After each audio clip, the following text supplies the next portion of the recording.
క్షణార్థులు మంచిగున్నారులా నేనైతే మంచిగున్నా. మీరు మంచిగుండాలని కోరుకుంటున్నా. ముందుగా మన ఛానల్ ఫస్ట్ టైం గనక చూస్తున్నట్టయితే కిందన ఉన్న సబ్స్క్రైబ్ బటన్ను క్లిక్ చేయండి. అలాగే పక్కన ఉన్న బెల్ ఐకాన్ను క్లిక్ చేయడం అస్సలు మర్చిపోకండి. ఎందుకంటే నేను ఏ వీడియో పెట్టినా మీకు నోటిఫికేషన్ అయితే వస్తుంది. వీడియో లాస్ట్ వరకే చూసి ఒక లైక్ అయితే చేయండి. ఇది నేను అమెజాన్ నుండి తెప్పించిన ఇది సిరమిక్ హ్యాండ్మేడ్ సర్వింగ్ బౌల్. ఇది డెకరేటివ్ సిరమిక్ బౌలు. ఇది మైక్రోవేవ్ డిష్ వాషర్ షేఫ్ బౌల్. ఇది for salad pasta and snacks gift serving bowl. ఇది 3x7x7 అయితే ఇంచెస్ అయితే ఉంది. ఇది నాకు 749 రూపీస్ అయితే పడింది. ఇది కాస్ట్ ఎక్కువనా తక్కువనా కింద కమెంట్ బాక్స్లో కమెంట్ అయితే మెన్షన్ చేయండి. చూడండి ఈ విధంగానైతే వచ్చింది బౌలు.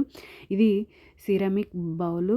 చూడండి ఈ విధంగానైతే ఉంది. క్వాలిటీ నేను ఏ విధంగా బుక్ చేసినా ఆ విధంగానే వచ్చింది. సూపర్ క్వాలిటీ ఉంది. ఓకేనా దోస్తులు, బై బై దోస్తులు. Thank you for watching this video. Support చేయండి దోస్తులు, సబ్స్క్రైబ్ చేసుకోండి దోస్తులు కొంచెం.